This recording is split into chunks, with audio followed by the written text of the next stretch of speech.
Pour le troisième enseignement de cette thèse, donc, c'était qu'il y avait une sorte d'étagement du monde très complexe, et en particulier, il y avait un étagement personnel et ancestral qui reliait et qui distinguait génération après génération le cœur, ni tout, des hommes, des vivants, les prestations de sang des victimes que l'on rapportait pour certaines funérailles depuis le sud de Bougainville jusqu'à Monoalou, et qu'on nommait aussi, ce sang, on le nommait lui-même Nitou. Et puis, les ancêtres qui étaient fabriqués par les funérailles, qui eux-mêmes sont nommés Nitou.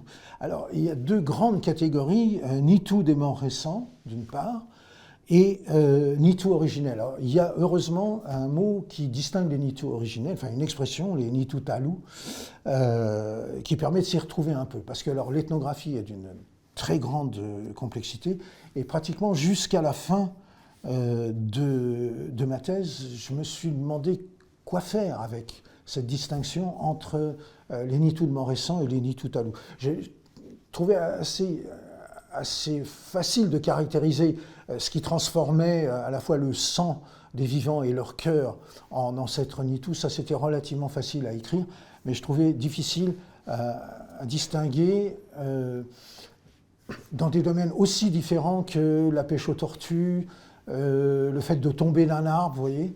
Je trouvais très difficile de caractériser les Nitou Talou par rapport aux Nitou de Montrécent.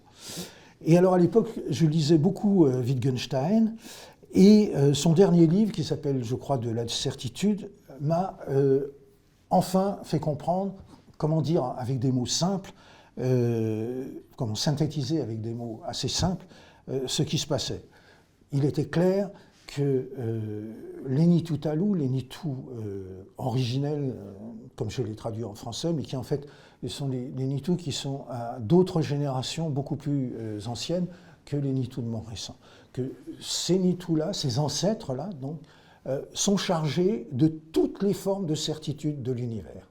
Hein. Alors c'est le retour des tortues, d'où leur place dans la pêche aux tortues. Hein. Par contre, les aléas de la pêche aux tortues, alors là, ce sont les Nitou originels. Donc quand vous avez un équipage qui part à la pêche aux tortues, eh bien, on fait des petites choses pour les Nitou originels, mais aussi chaque pêcheur fait des petites choses pour les Nitou de Montrécent. Hein. La trajectoire des planètes, des astres, etc. Tout ça, c'est lié d'une manière ou d'une autre aux Nitou originels. Et les Nitou de Montrécent, eux, eh ben, ils se chargent de tout ce qui est imprévisible. Alors, le fait massif que Wittgenstein m'a permis de comprendre, c'est que l'origine de la mort, eh ben, ce sont les Nitou originels, mais le fait que Monsieur X ou Madame Y va mourir pour telle ou telle raison, plus ou moins aléatoire, eh bien ça, ce sont les Nitou de Montrécent. Alors, c'est des distinctions que l'on retrouve très très largement en Asie, ces distinctions entre deux sortes principales. Parfois, il y en a plus, hein, d'ancêtres, pas forcément avec les mêmes valorisations et les mêmes significations, mais c'est quelque chose d'assez répandu, et j'en ai discuté avec pas mal de collègues, en particulier sur l'Asie du Sud-Est. Ils trouvent des choses comme ça. Et alors, c'est des distinctions qui trouvaient aussi des échos très intéressants dans la langue même de Monoalou, parce que j'avais proposé le manuscrit de Wheeler à Isabelle Bril, et elle a pu montrer dans un texte la place particulière, on va dire, dans le système d'expression de la temporalité de la langue, de l'expression talou. Alors, il y avait un autre aspect assez notable de la recherche, c'était le système des monnaies mono-alou. Alors les monnaies de mono-alou, c'est des sortes de coquillages. La mesure, c'est la brasse, c'est-à-dire c'est ça la brasse, entre mes deux mains étendues. Et chaque monnaie est composite. Et alors les monnaies sont des composites de coquillages et d'autres matériaux. Et la distribution de ces composantes à l'intérieur de la brasse varie, et elle peut varier de manière très très considérable. Et les valeurs de ces monnaies différentes, de ces composites différents, varient, mais de manière extrêmement conséquente.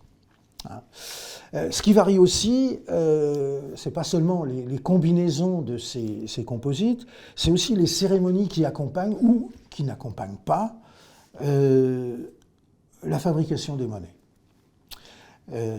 Et alors tout ça, ça présentait des traits d'un parallélisme absolument frappant avec le système des ordres sociaux et avec les cérémonies qui, comment dirais-je, validaient le système des ordres sociaux.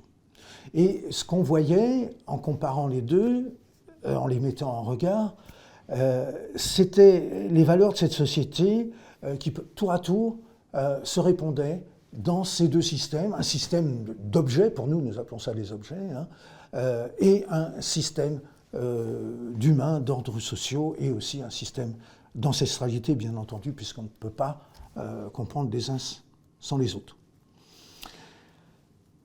Tout aussi intéressant, il y avait le fait que nos propres notions d'acquisition, pour les composantes des monnaies, les acquisitions peuvent être très, très diverses, les modalités d'acquisition peuvent être très diverses.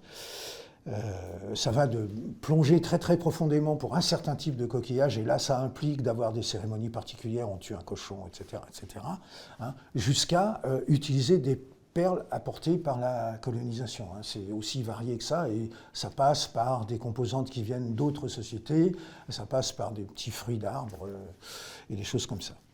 Alors, ces notions d'acquisition, donc, ces notions même de matérialité, ces notions de combinatoire, de signification, de valeur, et bien sûr la notion centrale, la notion de monnaie, même le système de monnaie. Pourquoi est-ce qu'on parle de monnaie, ça serait bien mieux d'utiliser le terme anglais.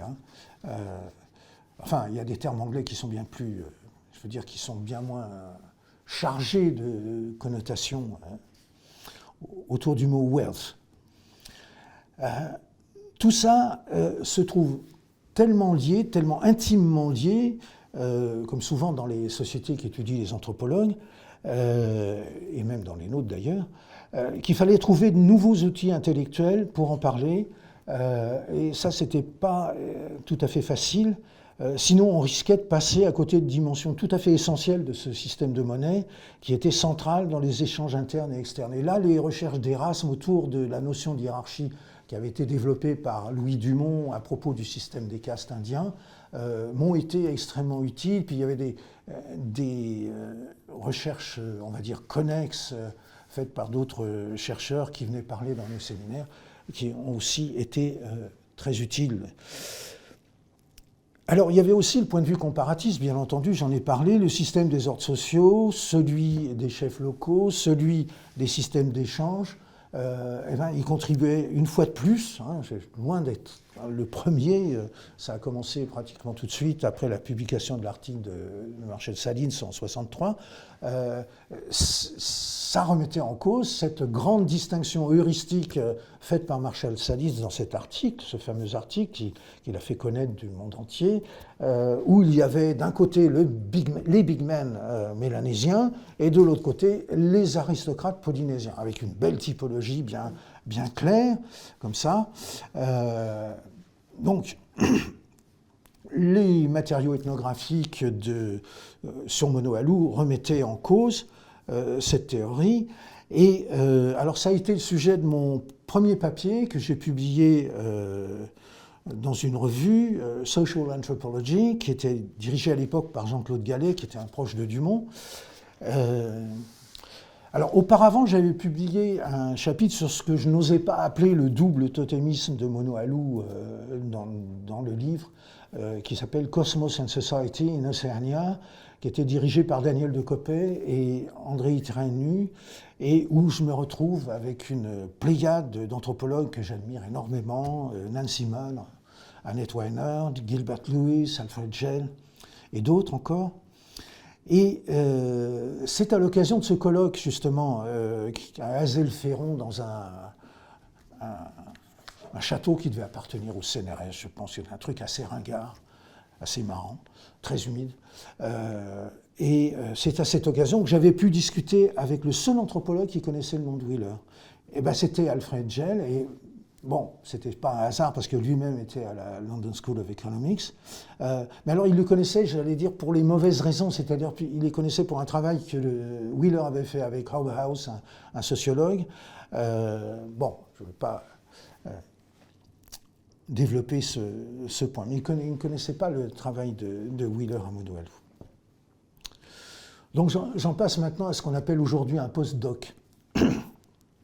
Alors j'ai eu une chance formidable, c'est que j'ai fait un post-doc à l'université de Leiden, aux Pays-Bas, voilà, parce qu'Erasme était en relation très suivie avec l'équipe CASA de Leiden. Et récemment, avec Jos Plattenkamp, qui est un ancien de CASA, nous avons écrit un papier sur ces relations pour l'encyclopédie Berrouz.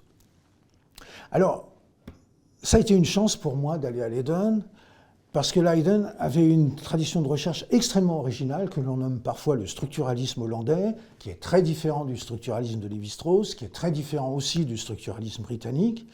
Et pour moi, qui en plus commençait à me lasser de Paris, une ville un peu trop minérale pour moi, Leiden était une ville très très agréable. Très agréable. Et puis alors surtout, il y avait une très très bonne ambiance de recherche, et il y avait les bibliothèques de rêve comme on n'en avait pas en France du tout à cette époque-là. Alors, il y avait aussi le fait que c'était pour moi un vrai renouvellement de thématiques de recherche par rapport à la France en général. J'avais pu provisoirement mettre entre parenthèses mon travail au lycée, et je pouvais donc me consacrer pleinement à mes recherches, mais en particulier à réécrire ma thèse pour en faire un livre dont le titre serait « Ni tout ». Je ne l'ai pas dit tout à l'heure, c'était aussi le titre de ma thèse. Et le sous-titre, je crois, quelque chose comme « Les vivants, les ancêtres et le cosmos à Mouloualou ».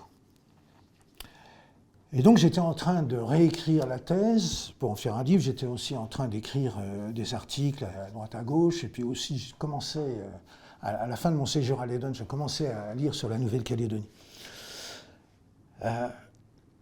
Donc, je suis dans cette équipe CASA, Cognitive Anthropology, Social Anthropology. Bon, vous voyez la différence avec Erasme. Erasme, c'était l'équipe de recherche en anthropologie sociale, morphologie et échange.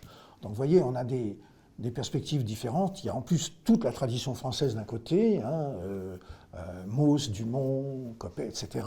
Et de l'autre côté, eh bien, il y a la tradition hollandaise. Alors, je ne connais pas les grands ancêtres fondateurs, leur nom m'échappe souvent, mais c'était JPB Josselin de Jong. Il y avait PE de Josselin de Jong qui venait juste de prendre sa retraite ou qui était en train de prendre sa retraite, donc qui parfois venait au séminaire, etc. Et qui était un type que tout le monde traitait avec beaucoup de pincettes. C'était vraiment le grand ponte.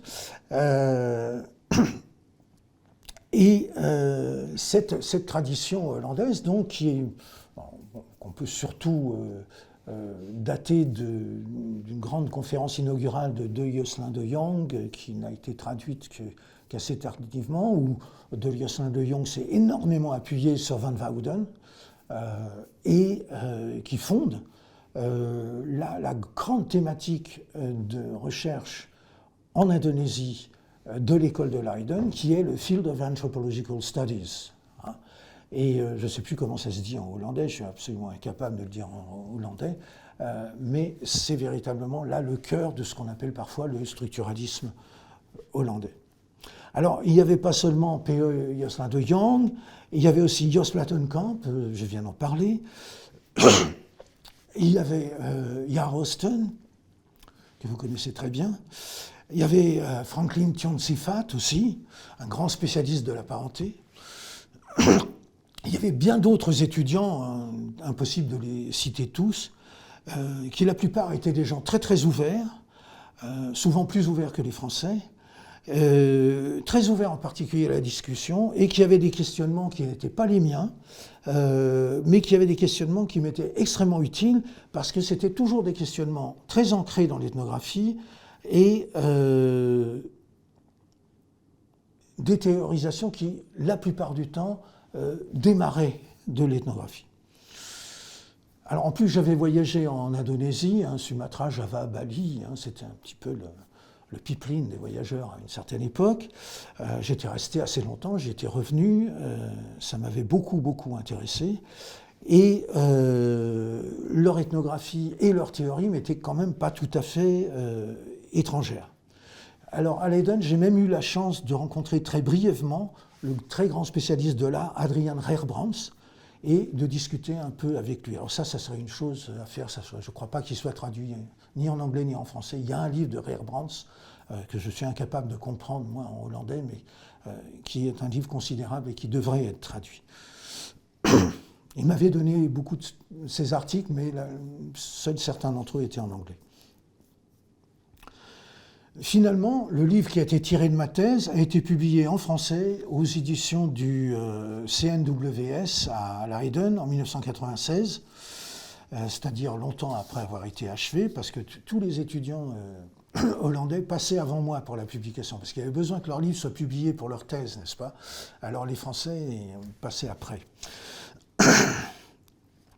Alors sa diffusion, comme il a été publié en Hollande, est resté très confidentiel, mais grâce à Laurent Doucet et à son programme d'archives OTSAS-CNRS pour le laboratoire du Credo, désormais il est accessible en ligne, c'est très facile de le lire et dans de bonnes conditions sur ce site, et dans un PDF qui marche bien. Alors moi, je voulais faire du terrain après cette thèse, et après avoir réécrit mon bouquin, enfin réécrit ma thèse pour en faire un bouquin, et il y avait des exigences d'Erasme. Les exigences d'Erasme, c'était 1 an de terrain, apprentissage obligatoire de la langue locale, et ça me convenait absolument parfaitement. Alors, ma première idée, bien entendu, c'était d'aller à Monoalou pour y faire un travail ethnographique contemporain, mais avec une profondeur d'anthropologie historique grâce aux matériaux sur lesquels j'avais travaillé, et en particulier grâce à l'ethnographie de Wheeler. Mais il y avait la guerre à Bougainville, et en raison de cette guerre, ça n'était absolument pas possible. J'ai aussi commencé à chercher des possibilités du côté de la Nouvelle-Guinée de financement, etc. Mais je ne suis pas du tout doué pour trouver des financements, et ça ne s'est pas arrêté à cette époque-là, et j'en ai pas trouvé. Alors Daniel de Coppet était proche de Jean-Marie Tjibaou, le grand leader indépendantiste kanak, et avec Jean-Marie Tjibaou, ils avaient, après les accords de Matignon en 1988, ils avaient élaboré un programme scientifique qui s'appelait Études des sociétés kanak, ESK, et Tjibaou avait confié la direction à Daniel de Coppet, et ce programme devait former des chercheurs kanak sous la houlette, sous la direction de chercheurs internationaux. Daniel était allé chercher des gens en Grande-Bretagne en particulier, et pas seulement en Grande-Bretagne, et pas seulement en France, bien sûr. Alors, j'ai plusieurs fois rencontré Jean-Marie Tjibaou chez Daniel de Coppet, mais je dois dire que j'étais extrêmement intimidé. J'osais à peine lui adresser la parole, et je ne peux pas dire que j'ai eu de réelles conversations avec Jean-Marie Tjibaou.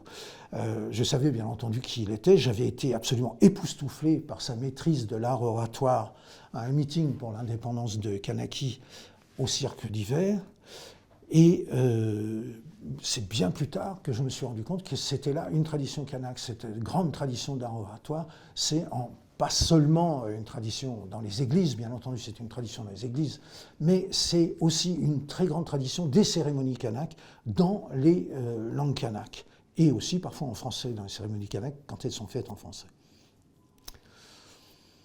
Alors, il y avait de nombreux spécialistes de la Nouvelle-Calédonie dans ce comité scientifique de ESK. Il y avait Isabelle Leblic, bien sûr, il y avait Patrice Godin, il y avait Claire Moïse-Faury, une linguiste, il y avait Alban Bensa, etc., etc. Et moi, je ne voulais pas aller en Nouvelle-Calédonie en raison de la situation coloniale, dont je savais, déjà sur un plan politique, qu'elle posait problème pour un anthropologue français, mais je savais aussi par plusieurs collègues qu'il y avait d'autres problèmes, et en particulier des problèmes du fait qu'on se moquait beaucoup des anthropologues en Nouvelle-Calédonie. Alors plus tard, Nidosh Neslin, en répondant à un magazine de télévision calédonien, j'ai toujours regretté de ne pas avoir gardé l'article, je ne sais pas pourquoi, il disait « mais moi je raconte n'importe quoi aux ethnologues ». Bon, ça c'était une chose. Et c'est vrai que bon, il faut se méfier. Et puis l'autre chose, c'est qu'à Leiden, j'avais rencontré Adelaar, qui était un jeune linguiste à l'époque, et qui m'avait dit « Oh, la Nouvelle-Calédonie, t'es fou. Chaque fois qu'il y a un problème sur les langues du Pacifique, c'est Jean-Claude Rivière et Françoise-Ozanne Rivière qui prennent la parole, et là, il y a un truc extrêmement compliqué. Et c'est toujours dans ces langues de Nouvelle-Calédonie qu'il y a ces trucs super compliqués. T'es fou, c'est beaucoup trop difficile, ne va pas en Nouvelle-Calédonie. » Voilà, j'avais ce genre de retour un petit peu autour de moi. Donc, il y avait toutes ces raisons pour lesquelles je ne voulais pas aller en Nouvelle-Calédonie. Mais Daniel m'a finalement convaincu. Son argument principal, ça a été « on va former une génération d'anthropologues kanaks ». Daniel Decopé avait vécu la guerre d'Algérie, il l'avait vécu de manière assez active, avec des gens de sa génération, dont certains sont devenus ministres même, et il était très, très impliqué dans une certaine, comment dirais-je, prise de position, on va dire, humaniste vis-à-vis de l'Algérie, vis-à-vis des Algériens, vis-à-vis de tout ce qui s'était passé dans l'histoire de la colonisation en Algérie, et il avait pas mal reporté ça sur la Kanaki, et en plus il avait de bonnes relations personnelles à cette époque-là avec Jean-Marie Tchiba. Donc il m'a dit qu'il y avait ce travail à faire et que, compte tenu des difficultés que je viens de vous exposer, eh ben, je pourrais faire un terrain jusqu'à 2 ans. Et donc là, on était au début des années 1990, et alors je me suis mis à lire les publications sur le monde kanak. Et alors, j'ai été extrêmement surpris par le fait qu'il y en avait relativement peu, 150 ans de présence française quand même, un petit peu moins à l'époque, un petit peu plus aujourd'hui, et très surpris aussi par leur niveau scientifique. On va dire un niveau scientifique pas transcendant. Alors, il y avait bien entendu, il y avait l'ethnographie de Maurice Lénart, qui était une ethnographie de premier ordre pour un Français à son époque. Ça, c'était absolument incontestable. Et ensuite, on va dire qu'il y avait une sorte de trou. Il y avait un livre magnifique d'un géographe, Alain Saussol, qui s'appelle L'Héritage, qui est un très grand classique aujourd'hui. Alors le meilleur ouvrage récent d'ethnologie, c'était le livre de Bensa et Rivière, Les chemins de l'Alliance, qui fonctionnait avec des catégories statiques qui sont proches de celles des Notes and Queries, et en plus dans le titre même avec une catégorie lévi-straussienne qu'on aurait probablement pu remplacer par affinité, ça aurait été quand même, je crois, beaucoup plus juste. Donc ce livre ne tenait absolument pas compte des cérémonies qui sont au cœur de la société kanak. Il y avait aussi des recherches d'économie extrêmement intéressantes de Jean Fraisse, que j'ai eu la chance de rencontrer extrêmement brièvement, et qui est disparu assez jeune, hélas.